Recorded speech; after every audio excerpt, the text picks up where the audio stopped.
everyone. This is your host, Sarah Barnes, and you're listening to the Top Artist Podcast. In cities around the world, there are people who are experiencing homelessness. We might pass these folks on the street, but we don't get to know them. Without knowing their names or anything about them, it can be easy to walk by them without a second thought. But that's not the case for my next guest, artist Brian Peterson. He's gotten to know many people who exist on the fringes of society, not just their names, but he really talks to them and gets to know them. We're humans after all. We all have the desire for safety and security and things that we want to achieve during our time on Earth. With this in mind, Brian created the nonprofit organization called Faces of Santa Ana. The premise is simple. They paint portraits of their neighbors experiencing homelessness and learn who they are, their stories, as well as their hopes and dreams. When the artworks are sold, the money goes to the person to help them live out some of their hopes, dreams, wishes, and desires. Faces of Santa Ana has been around since 2015, and its endeavors and reach has grown over time. But at its core, it's about connecting art and community. Art as a bridge between people, and even art as a home, a place to come back to.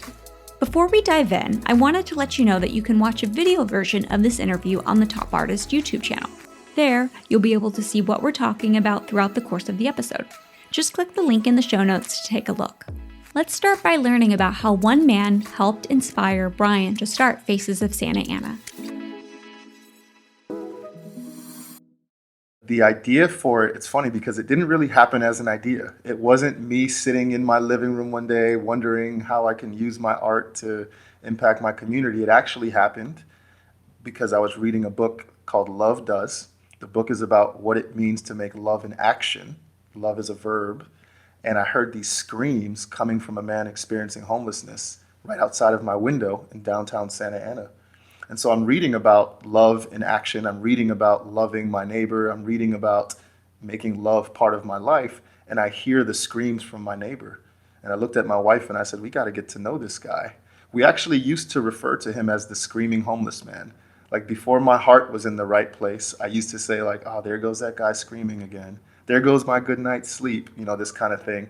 And I went out to meet him the next day and I sat and had a conversation with who I labeled the screaming homeless man, but I actually found out his real name was Matt and that he was a person with hopes and dreams and a future that he was walking and running towards. And in that first conversation, it was the weirdest thing to me. I saw beauty on the face of a man who hadn't shaved in probably a year, had overgrown fingernails, probably hadn't had a shower in close to a year, but his story, the life inside of him inspired me. And I said, hey, Matthew, would it be okay if I painted a portrait of you? And that question came out of nowhere. Like I didn't even prep myself to ask it. It's like it came straight from my heart to my lips. And he said yes. And that was the start of what we now know as Faces of Santa Ana. But it started with one screaming man who I heard from my living room. It can be intimidating to approach strangers on the street. Many of us might not even consider it a possibility. But going up and talking to people he doesn't know is at the heart of Faces of Santa Ana. Even Brian gets nervous, but he's reframed this anxiousness as opportunity. Yeah, so that initial walk up to somebody that you don't know, that you've never spoken to, I think a lot of people assumes it just comes easy. Maybe they think it's part of my personality. I don't think that's who I am naturally. If I'm honest, I have butterflies in my stomach. I'm scared. I don't know what to say. All these thoughts come up in my head of like, what if this conversation goes wrong? All those type of things. But what I've realized is that our breakthroughs, our next levels in life are on the other side of those fear moments. They're on the other side of risk taking. They're on the other side of stepping out of your comfort zone to do anything really, but in this case, to see another human being. And so I intentionally walk after those situations now. So is it easy for me? No, right? But at the same time, it's helped me practice how to be authentic with people. Oftentimes my conversation with my neighbor might sound like this. Hey man, I don't know you. I don't know your name. My name is Brian. I don't fully know what to say, but I just have this feeling in my heart that I'm supposed to come talk to you. And so it's just authentic, actually, what's going on. Like, hey, I don't know what to say. This is who I am. Hi, right? And that's kind of how I approach these situations now. This has led Brian to meet all sorts of people and learn their stories. Of the people he's met, there are some who have continued to be in Brian's life long after he painted their portrait. One of them is a woman named Kim. One lady, her name is Kim. And we've had an amazing just journey thus far with Kim. She's in a really great place right now. But I met Kim because I painted a guy. He loved this painting so much. He said, "I want you to meet my drug dealer." That's what he said. He loved his painting so much. He said, "You got to meet my drug dealer." And it was the strangest thing I've ever heard. And I was like, "Is your drug dealer experiencing homelessness?" And he's like, "Yeah." And I was like, "Okay, well, cool. Like, let's do this. And so he took me to meet Kim, right? And Kim is completely okay with me telling this story. I take her places and she shares her testimony. But Kim was literally probably one of the dealers that were living in our sort of encampment here in our city. And what I found is that I sat with Kim and we ate Chinese food in front of her tent. And I just found and saw her heart. I saw the heart inside the person that looks like they were doing all the bad stuff right now. And something happened where the same way I told you I saw something special in Matt, I saw something special in Kim. She was leading her community in a very negative way. But it turns out she was actually a leader. And she's meant to be a leader. She was just channeling it wrong. And so I've been on an incredible journey with Kim. I had Kim speak to 6,000 people one time at a conference.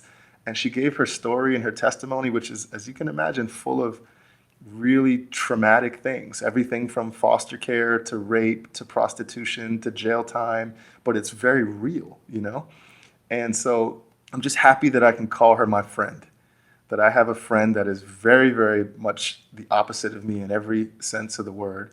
But through this relationship, she's now in like a beautiful healing journey. Thank God that I said, "Yeah, like I'll meet your drug dealer," and and I painted her and she loved her painting. One of the special things, Sarah, I always tell this story. Kim had a daughter while being on the streets. And so she never really got to care for her daughter like she would love to as a mom. And when Kim's painting sold, her daughter was in a situation where she needed to pay some of her rent. And Kim asked me, she said, "Brian, with the proceeds from my painting, from the love account that we've raised money for, when the paintings sell, we use the money to help the person out." She said, "Can we pay my daughter's rent?" And we went over there with a check. And for the first time ever, Kim was able to financially support her daughter. And they both like wept in my arms. And I'm like, man, all I did was paint you, right? But it was the most beautiful moment I think I've ever been a part of, sitting in this apartment and watching them weep together.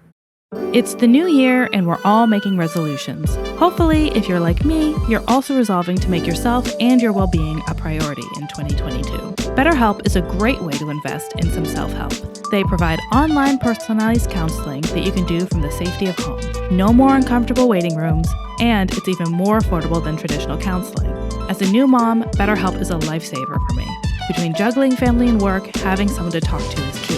And BetterHelp means that I can have some dedicated me time without having to leave the house.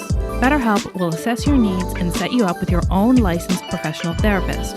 These are all licensed professional counselors with different areas of expertise. You'll be able to send a message to them at any time, and if you feel it isn't a match, BetterHelp makes it easy to switch at any time, free of charge. So, join me in investing in yourself this year and visit BetterHelp. It's convenient, professional, confidential, and affordable. If you don't believe me, just check out the testimonials posted daily on their site. As a listener, you'll get 10% off your first month by visiting our sponsor at betterhelp.com/listener. Join over 1 million people who have taken charge of their mental health. Again, that's BetterHelp, HELP.com/listener. Stories are powerful. Stories are important. And for many of the buyers of Brian's work, it's the stories that help sell the paintings and, in turn, benefit the people who he's depicting. Every painting that I've sold through Faces of Santa Ana has been because of the story. Of course, the buyers like the artwork. Of course, they like the colors and these things. But everybody would say, man, that story really touched me. That story reminds me of my brother, my wife, my whoever, right? And so, I think our brains are wired for story. Like we have, like the very machine that keeps us going is wired for narrative. And so I think stories are just important to who we are as people. And I think we all watch movies and listen to podcasts and engage ourselves in really unique stories.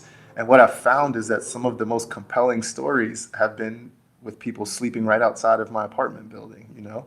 And so you start to think, what are we missing? What are we missing by not engaging with people who are not like us, right? And so that's why I share the stories. I feel like as an artist, I'm just a storyteller. I'm telling the story of the narrative of the times that I currently live in. And so I hope 100 years from now, they'd be able to look at Brian Peterson's artwork and say, oh, this is what Santa Ana was like in this, you know, to some degree, right? And this population of people, this is what it was like. Stories not only help us understand people who aren't like us, but they create connections with others and make us more empathetic as we better understand the struggles and experiences of someone we previously didn't know. The stories change us, you know? Yeah. The stories of other people are like our medicine sometimes too, you know? And they help us. I can't tell you how much I've grown in gratefulness and gratitude from having friends that are living in the margins of my community, you know? It's just an amazing thing to just involve yourselves in people's lives that way. We can never know what lies ahead in life, where the winding paths will take us. Although this can feel daunting and even a little scary, there's a lot of optimism in that. If we're lucky, time will help us find our purpose. When Brian began Faces of Santa Ana back in 2015, he didn't anticipate where his painting of Matt would take him. Before he started working on Faces of Santa Ana in a full-time capacity, he worked as an automotive designer. I went to school for automotive design. I worked for Kia Motors, was my last job for about 8 years. 8 or 9 years I worked there. And now I'm a full-time artist. I do a lot of murals and paintings, obviously. My life is completely different. Again, we can circle back because of Matt. Right? It's almost like the screaming man I honestly feel like those screams were for me. Like I needed to wake up. I know it looks like there was a man screaming outside of my building, but looking back today, like it's like I was almost like asleep, right? Like I needed to wake up because there were things that I was supposed to do that I wasn't doing, you know? And so that's how I feel about my life today. Brian mentioned murals. Although very different from his portraits, which have this incredible intimacy to them, the murals are obviously much larger. They are part of shelters and other places that are focused on helping people. About 4 years ago or so, I hadn't ever painted a mural in my entire life. I'd done a bunch of canvas work at this point, and this company reaches out to me, and they asked me to paint a 200-foot mural on a project that they were building to house formerly homeless people. And so they said, we love your paintings. They're like, can you do a mural for us?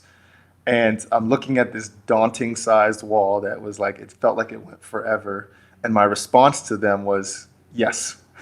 So never been on a lift, never had used big equipment, never touched a spray can, but I just said yes, because I felt like it was something I was supposed to do. And I grabbed a buddy of mine who had done murals here in Orange County before, and we just teamed up and I said, let's do this, you know? And so my first mural job was about 200 feet long. And since then it has led to, I think I've done probably 20 murals, maybe more now. And now in cities around the US, it's kind of growing to other places. And so it's taking the same idea, same philosophy of like dignifying art that shows love, life, hope. And we're just doing it a lot bigger now. And it's really cool to see how it impacts community. Painting these murals has led to some amazing moments for the people who see them every day. Brian says he'll never forget the first mural he and his team painted. And it's such a great reminder of how powerful it is when you can feel honored and seen. We actually used the people who were going to be housed in the building as inspiration for the mural. So their faces are on the wall. And one of the faces on the wall was a 13-year-old boy named Daniel, who had grown up experiencing homelessness his whole life with his mom and his sister. And we're painting his face. We're 30 feet up on a lift. And he comes down and he's standing at the bottom of the lift with his dog. And he's just like floored, like almost tears in his eyes. And he's screaming at us saying, I've always wanted to be painted by someone. He said, thank you guys for checking this off of my bucket list. Oh. And then so we asked him, we said, Daniel, on a scale of 10, we're yelling all of this. On a scale of 10, how good do you feel? And he's like, I feel like an 11, you know? And so this is the power of art. This was a 13-year-old boy who was in and out of hotels, in and out of tents, you know, like his story I couldn't even imagine.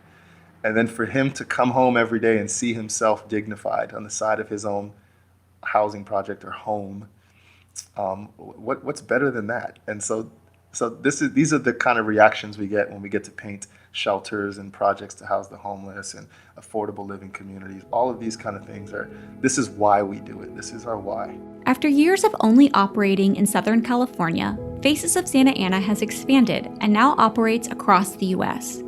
Beyond Santa Ana, Brian has named the larger operation Faces of Mankind. Starting a nonprofit is a lot of work, and it's not even something Brian wanted to do at first, until one day came a sign. I was presented with an opportunity a couple paintings in to start a nonprofit. And I had painted like 5 or 6 people. I really didn't want to start a nonprofit. And if I'm completely honest, after 20 people have told me start a nonprofit, I was extremely frustrated. And actually, it was like one day, it was like a prayer. This is what I said. Like, I looked up and I'm just like, God, if this is you, like, you have to tell me, because I do not want to be a businessman. I don't want a nonprofit. Like, help me, you know? And the next day after that, someone reached out and gave me $3,500 and said, start a nonprofit. And so I knew when I started this nonprofit that this somehow intuitively, I knew it would exist in other cities besides my city. I was like, every artist can do this. Every artist can come alive and transform their community and their own life in the process. So I named the nonprofit Faces of Mankind, and we do business under Faces of Santa Ana, but now also Faces of Detroit, Faces of Anaheim, Faces of Riverside, and most recently Faces of Jackson, which is in Tennessee. And so each one of these chapters that I call them are locations. There's an artist like myself that is holding their brush and saying, I'm going to tell the stories of my neighbor. And so one guy, his name's Scott, he's in Detroit. Scott is on fire right now. It's funny, he's also a car designer. We went to the same college. He graduated years after me. But I don't know, he's probably painted 9 or 10 paintings now, and they've all sold. He has news and media picking up his story. He's actually embarking in murals right now as well. But his life is on the same exact trajectory as mine. It's the most beautiful thing to watch. Same with Faces of Riverside. Faces of Anaheim is growing right now. There's 18 artists that were part of that group. And it almost feels like there's like this movement being birthed. And I never thought that I would be part of creating a movement. But I think when you lead with love, I think love always wants to multiply itself, you know? And so we are in the process of, yes, Faces of Mankind is the greater org, but how can we inspire artists in cities all around the world to say, I'm going to be a storyteller of the marginalized people in my community? So if someone listening to this is an artist and they want to get involved, how can they do that? For sure. They can actually head to www.facesofmankind.org. And when you scroll down to the end of that page, there's like a little sort of like submittal section, like if you want to join us, and it allows you, it's a Google form, and allows you to submit some questions that we ask and then some of your work. And then us as a team, we review it. And if we love the heart and love the artwork and it's dignifying, we aim to launch you into your dreams by just taking one action and getting to meet one person and saying yes and painting one painting. That's the start.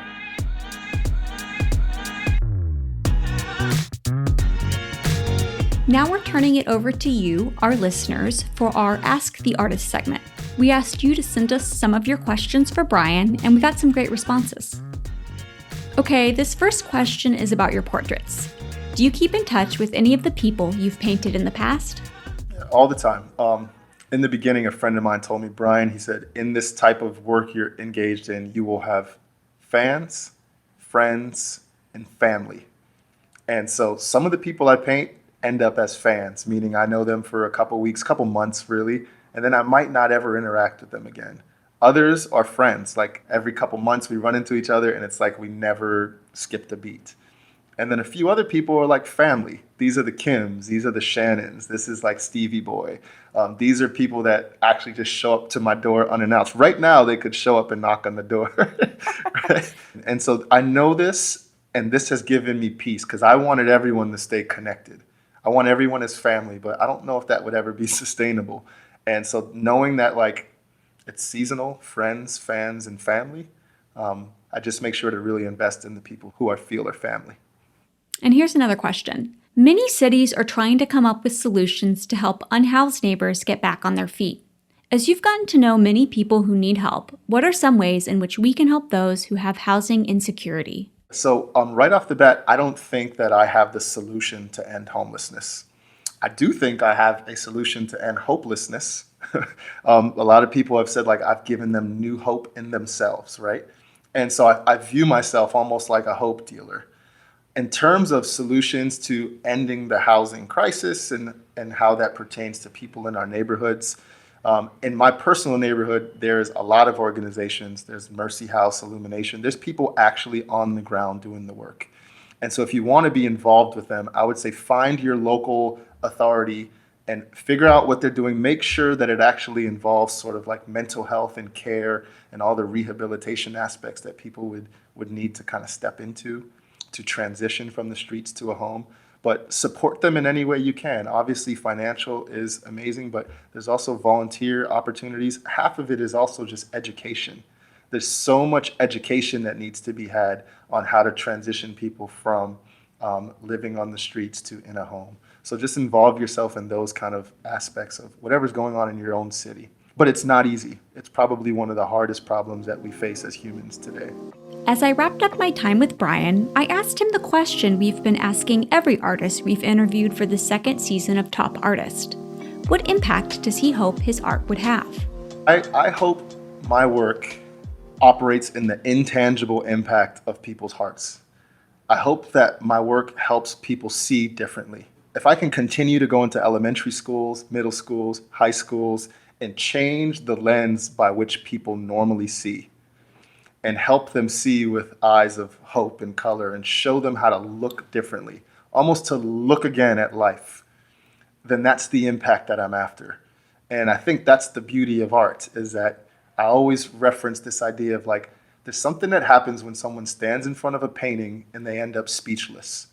That means that there's something going on intangibly inside of their very being. That's the impact that I want my art to have, both on the people being painted and then also on the people, the viewers of my work, so to speak. And if I can achieve that, then I think automatically we'll grow to cities around the world, which is like the ultimate vision of Faces of Mankind. If you're interested in ways to help Brian and his nonprofit, Faces of Santa Ana, he has a few suggestions for how to do so. We love our just community online on Instagram and Facebook. So go ahead and give us a follow on Faces of Santa Ana, Instagram and Facebook. But also we have reoccurring donors that are like financial partners to us that just believe in art playing a role in compassion in cities around the globe. And so if you want to support financially, that's always an option. We are a 501c3. I think the biggest support is just for humanity. Like, I think you can take everything that I've shared on this call and you can implement it with your own gift and skill sets. My gift happens to be that I'm really good with a paintbrush. I'm terrible at spreadsheets where other people are good at that. So what I'm saying is like, offer your gift for the sake of the people in your community that need you. And that is the best way to support what we believe. That's it for our chat with Brian Peterson. A huge thanks to Brian for speaking with us and sharing about the impact of art and community. I hope that it inspires you when thinking about where you live. Remember, if you want to see some of the work we discussed, you can follow us on Instagram at Top Artist Podcast, or go watch this episode on the Top Artist YouTube channel by following the link in the show notes. While you're there, make sure you subscribe to our YouTube channel so you'll be notified every time we post a new episode or clip. We'll be back in 2 weeks when my co-host Sam Piers will be here talking with another amazing creative who is making an impact with their work. If you like what you hear, tell a friend or two and leave us a review. In the meantime, you can get your fix of art and culture at mymodernmet.com. If you're a member, you'll get an ad-free reading experience and other great perks while helping to support the site. Just click the membership link at the top of the screen.